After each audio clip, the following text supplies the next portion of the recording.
this little wading pool here is a lightweight version of something I built in past years and also recently to mix an ingredient into whole wheat that preserves it from bugs. And the ingredient is this stuff here.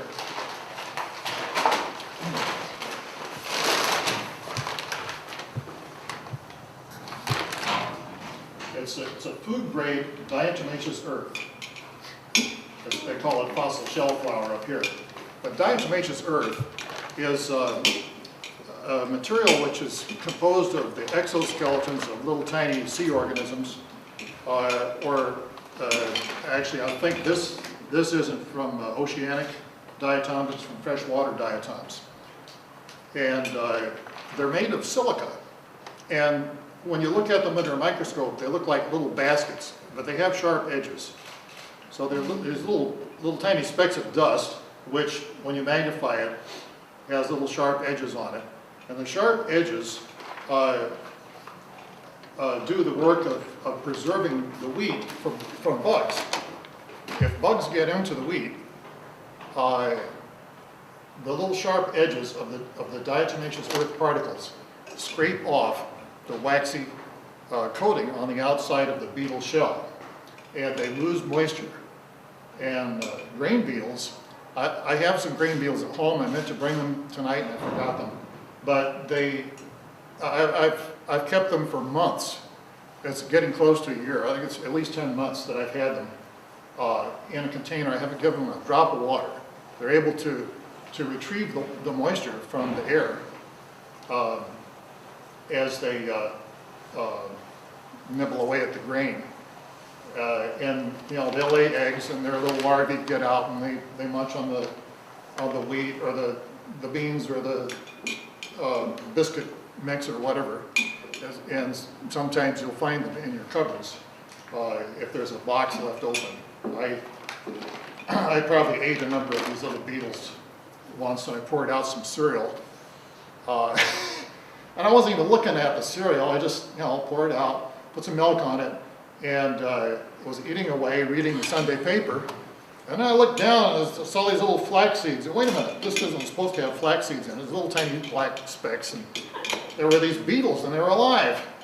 So I'm sure I ate a number of them before I noticed it. But if beetles get into your grain, they'll keep reproducing and reproducing and reproducing, and pretty soon the grain will be half beetles. Beetles destroy more grain than I think is lost by any other method around the world. And so we want to be careful. This I mixed this just 1 cupful per 100 pounds of whole wheat berries.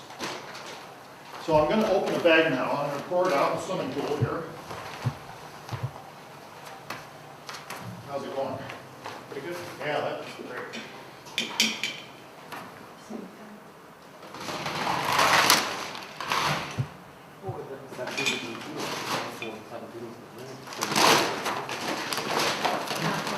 I can come up here and take a look at the wheat berries.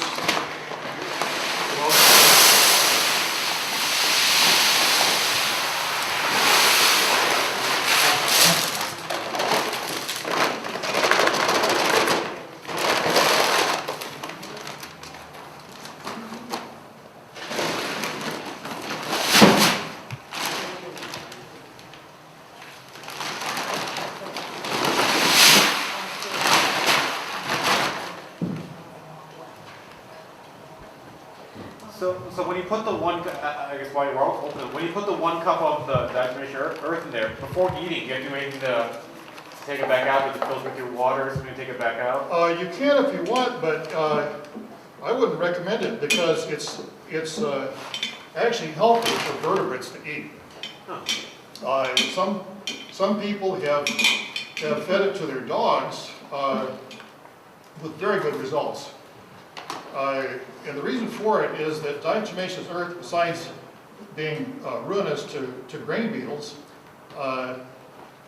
also scrapes off the protective coating of roundworms in your intestines.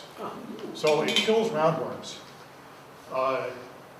So because of that, it's actually a good thing, a good ingredient to just keep in the wheat. And because I mix in so little of it, you can't really taste or feel it. It doesn't have a taste.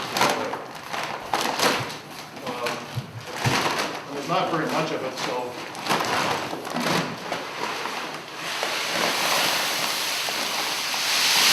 I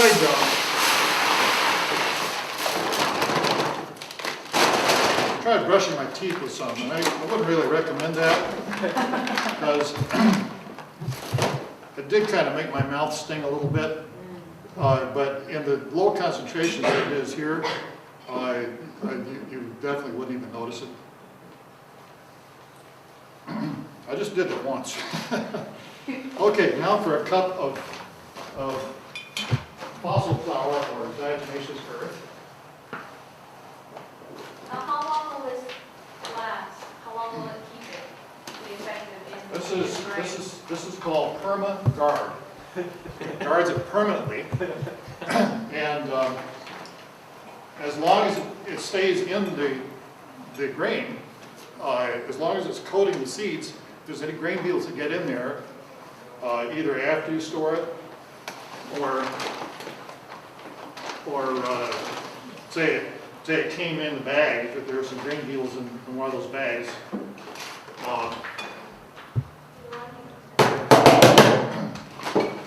the beetles will die.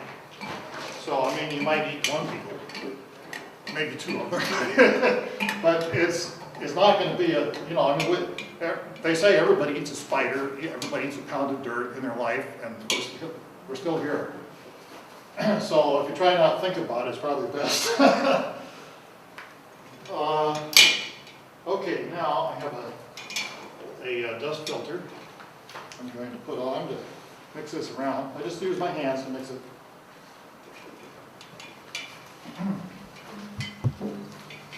I brought my knee pads, but it's carpeted in here, so I guess I'm not going to.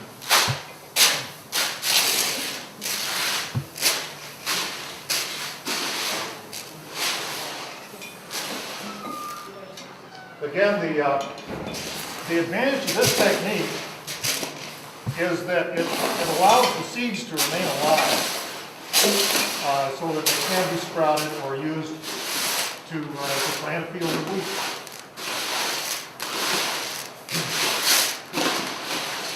The more recent techniques, which are used by some of the commercial suppliers of survival storage foods, are to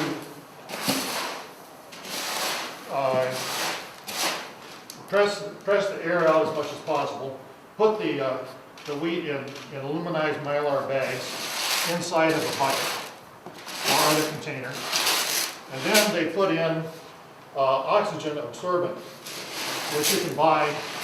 I've never used any, but the idea is to get rid of the oxygen so that the beetles, if there's any in there, can't live. The whole wheat can be stored practically indefinitely. They have taken whole wheat kernels that were stored in Egyptian tombs from ancient Egypt. King Tut's tomb is one version I heard, but I couldn't swear to that. Anyway, they were able to sprout the seeds